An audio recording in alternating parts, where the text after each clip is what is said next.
Isang swerteng hapon muli sa inyong lahat. Nagbabalik na naman ako para sa update ng ating 5pm draw ng PCSO.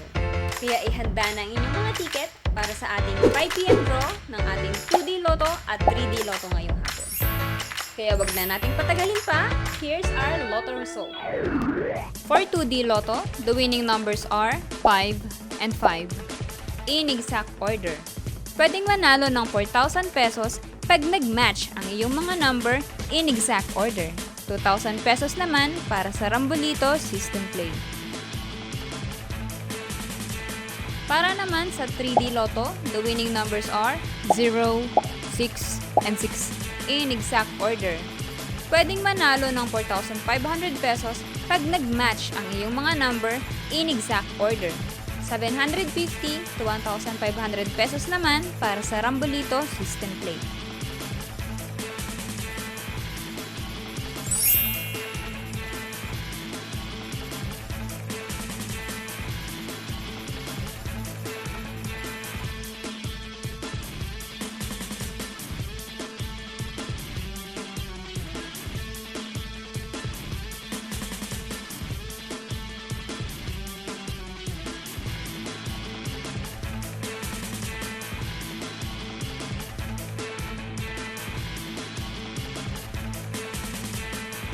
Ito po ay babala sa ating mga Lotto players. Ang Lotto ay live na binobola, kaya wala pong nakakaalam ng mga number na lalabas. Huwag pong magpapaloko sa mga nagsasabing alam nila ang lalabas sa game at sa authorized outlet lamang bumili ng ticket bago ang draw.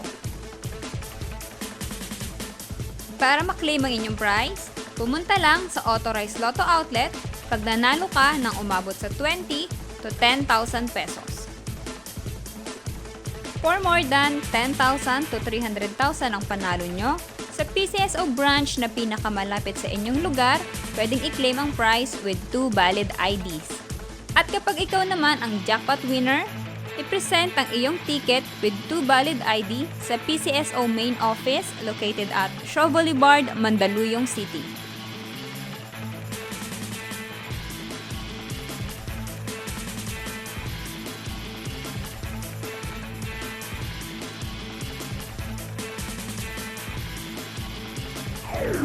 Congratulations po sa lahat ng ating mga winners at magkita-kita ulit tayo mamayang 9pm draw para sa ating 2D Lotto, 3D Lotto, Super Lotto 649 at Ultra Lotto 658. Maraming salamat at huwag kalimutang mag-like, follow, and subscribe sa Lotto Result para updated ka lagi. And do comment below if you have questions about Lotto Result. Maraming salamat.